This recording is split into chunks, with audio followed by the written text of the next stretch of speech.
Nah, ayo, ini berarti hari ke 22 dalam 1000 hari membuat video random. Podcast lagi. Ayo, gimana tadi?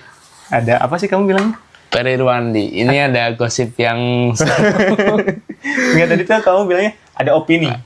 Ada. iya ada opini. Nah, Ya kan kita tahu gitu ya kalau misalnya Ferry Irwandi ini tuh tokoh lah gitu ya, tokoh yang berpengaruh di kalangan entah masyarakat bawah, apa maksudnya bawah tuh yang tidak terdidik ataupun yang mengenyam pendidikan.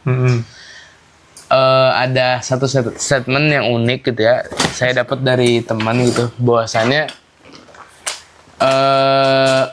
orang ini tuh nanya kenapa Ferry Irwandi ini tuh dia nggak ketangkep atau nggak dipermasalahin di ranah hukum kayak Del Pedro ataupun aktivis-aktivis lainnya yang dikit-dikit mereka gerak langsung kena kayak gitu. Oke.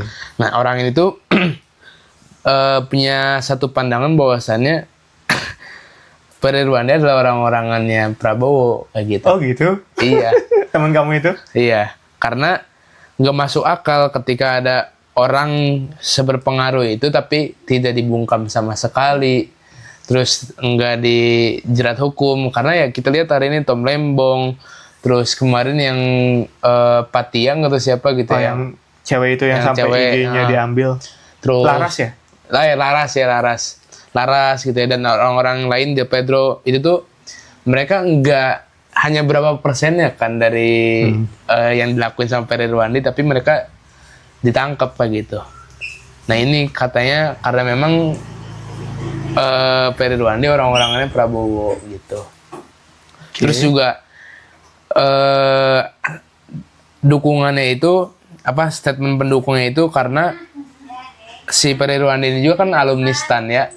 Jadi ketika teman-temannya itu mengisi di pemerintahan, terus juga STAN juga kan dari pemerintah gitu ya. Iya.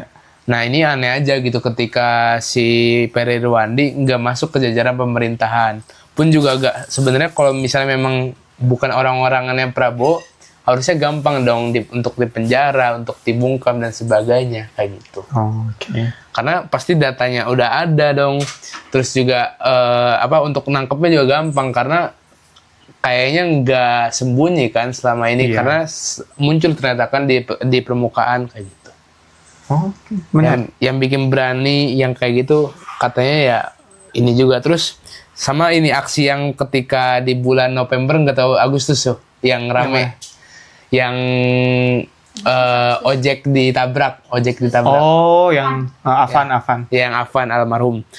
Nah itu tuh katanya kalau kata pengamat politik di UGM 3 hari lagi kalau demo ataupun eskalasi protes ini makin besar dan tetap bertahan selama 3 hari, Prabowo bisa digulingin. Oh gitu? Iya, kata pengamatnya. Cuman karena lagi-lagi tadi si Ferry Irwandi ini nyuruh pulang, akhirnya warga pulang dengan alasan yaitu katanya bisa darurat militer. Padahal tadi kata pengamat politik UGM bisa tuh 3 hari lagi mau digulingkan Prabowo gitu. Oh, menarik sih. Lucu sih sebenarnya kalau dengar argumen itu, karena aku inget aku nonton Ferry Irwandi itu dari film pendek yang judulnya Joska. Itu dia masih era-eranya bikin film, jadi ada Joska tuh kayak inilah financial influencer, tapi ujung-ujungnya dia menerima titip dana, dan dia tuh singkat cerita pakai dana yang dititip pun buat pom-pom saham. Aku awalnya tahu Ferry Irwandi dari situ, masih Kemenlu. Nggak kebayang sih aku. Tapi kalau menurut kamu gimana? Tadi kan opini teman kamu tuh. Iya. Masuk akal sih sebenarnya. Karena apa ya? Karena kita kenalnya di dunia maya gitu ya, lewat digital. Betul. Dan nggak semuanya bisa dipercaya dan kita juga berhak untuk nggak percaya juga kan kayak gitu. Dan sama kayak idola saya gitu ya, Baskara Putra, ngomong di lagu Nabi Palsu juga, semua orang kan akhirnya hipokrit kayak gitu. Percaya hanya pada dirimu. Benar-benar. Jangan percaya orang lain. Apalagi ini kita nggak pernah ketemu. Terus juga mungkin mungkin kita lihat keseharian dia ataupun aktivitas dia ya itu yang dia suguhkan sebenarnya. Bisa aja kan kayak gitu. Entah akhirnya fakta atau itu mitos ya, itu balik lagi kan gitu. Cuman menarik juga sih opininya. Ya kalau saya sih ngambilnya pelajarannya kita nggak boleh istilahnya taklid buta mungkin kalau istilah PAI gitu ya. Ikut tanpa mikir atau cross check kayak gitu. Iya. Menarik sih. Tapi ya namanya hidup di sosial media sih. Iya. Maksudnya orang yang bilang saya suka martabak bisa bilang, maksudnya bisa ada orang komen, loh berarti kamu nggak suka ini? Padahal dia cuma bilang saya suka martabak. Iya.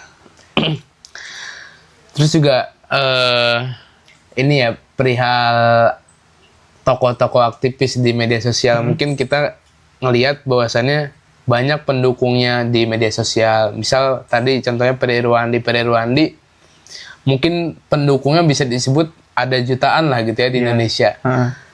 Terus mereka sama-sama bersuara bahwasannya ayo kita sama-sama Pak Pere Irwandi untuk menyatukan kekuatan untuk menggulingkan pemerintahan yang kapitalis dan sebagainya. Tapi yang nantinya kena imbasnya kan Pere Irwandi yang nggak akan ke orang 1 juta pendukung ini gitu. Jadi bagi saya masuk akal gitu ketika ada seorang tokoh yang memang nyari aman kayak gitu. Dan mungkin kayak ini yang saya percaya gitu ya. Ini adalah pilihan yang bisa dikompromi paling sedikit gitu. Yang yang namanya idealis itu bisa dikompromi gitu. Bagi saya sendiri yang namanya idealis bisa dikompromi, dan ini kompromi yang paling sedikit yang bisa Pere Irwandi diambil kayak gitu. Karena ya balik lagi tadi nomor 1 mah ya keselamatannya sendiri gitu. Wajar-wajar aja, apalagi kalau misalnya udah menyangkut ke keluarganya yang kayak gitu. Betul. Tapi menurutku Pere Irwandi cukup kayak dia tuh nggak terlalu peduli untuk keselamatan dia, tapi kalau keluarganya iya. Kan kalau inget ini kan salah satu yang bikin dia naik tuh nantangin santet sampai sekarang kan masih berlaku kan? Iya. Iya sih benar. Ya Kalau, mungkin tadi gitu ya, masalah keluarga ataupun mungkin orang-orang terdekatnya. Iya. Kayaknya kebanyakan orang tuh kalau udah niat ngelakuin sesuatu tuh sebenarnya nggak terlalu peduli dengan keselamatan dia. Tapi kalau udah ke keluarga biasanya jadi kelemahan di situ. Menarik sih tapi menarik. Tapi lucu aja. Kalau aku tuh selalu ingat itu perkembangan Pere Irwandi. Tahun pertama Joska, pokoknya di tahun yang sama dia masuk YouTube Rewind, video-video pendeknya yang aku suka tuh sebetulnya. Terus yang bikin dia naik lagi tuh kan konten stoik. Menarik. Awalnya kan cuman ya konten-konten, bahkan footage kayaknya kan isi-isinya tuh awalnya. Daily vlog. Iya. Dia naik kayak apa? Bukan skateboard. Apa disebutnya ya? Otopad. Dia pakai otopad ke tempat kerja ngevlog. Iya. Terus jualan kaos. Jaket. Yang warga sipil jangan dipukul. Cuma mungkin basically-nya dia emang melek aja kali ya awalnya, melek sama isu-isu. Awal dia karir di YouTube setauku dia dulunya editor Agung Hapsah. Dia editor Agung Hapsah. Terus dia mikir kok anak muda ini bisa ngegaji saya dengan gede ya. Akhirnya dia nyoba nge-YouTube. Dia kenal, punya circle, jadi udah kenal kayak Fathia Izzat itu udah kenal dari lama. Tapi nggak pernah pakai itu buat naikin subscribers. Dia beneran kayak bikin video sendiri. Menarik sih. Tapi lucu menurut aku kalau ada lucunya juga kalau dibilang orang Prabowo. Karena beberapa video tuh kayak berharap Pak Prabowo kalau Bapak nonton video ini, walaupun balik lagi ini sosial media, kita nggak tahu. Bisa aja. Nggak menutup kemungkinan. Yang aku suka adalah tetap nyimpan skeptisme, tidak menelan mentah-mentah, tidak taklid buta. Iya. Udah taklid buta lagi. Iya. Itu sebenarnya kayak pemborosan kata. Terus ini tadi lupa. Tadi sampai mana ya? Keamanan keluarga. Ya masalah Ferry Irwandi gitu ya, terlepas ini fakta atau enggak, tapi yang jelas saya yakin gitu ya, kalau semua orang bahkan sekalipun pengkritik itu nyari keamanan akhirnya, entah untuk tadi mungkin dirinya sendiri mungkin nggak terlalu penting gitu ya, tapi yang jelas melindungi orang-orang sekitarnya juga karena nggak mau bukan ngerugiin orang lain.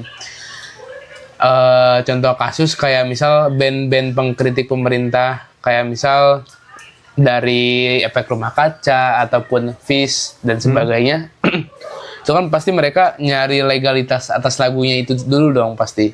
Karena tadi lagi-lagi yang nomor satunya ya keamanan. Ketika mereka akhirnya keamanan terancam, maka ya suara mereka juga terancam dong kayak gitu. Jadi bagi saya selaku orang yang tadi mungkin cukup percaya juga sebenarnya sama Ferry Irwandi dan menemukan satu opini ini, tadi jalan tengahnya yang saya percayai adalah ya tadi ini idealis kompromi yang bisa diambil kayak gitu. Iya sih, ya, yang aku suka itu sih. Emang maksudnya opini-opini pembanding itu penting biar biar nggak taklid, biar tidak buta dalam mengidolakan seseorang. Karena ujung-ujungnya yang kita idolakan juga manusia. Terlebih ya kita tuh kenalnya di via sosial media. Sama kayak kita pasti kan kalau posting sosmed tuh udah diseleksi. Termasuk kebodohan aja kita pilih kebodohan mana yang mau kita upload kan. Iya sih, menarik sih. Itu aku suka sih idenya. Nggak tahu nih kalau ada yang nonton sampai akhir. Menurut kamu gimana soal Ferry Irwandi? Tuh, udah stop aja lah cukup. Udah.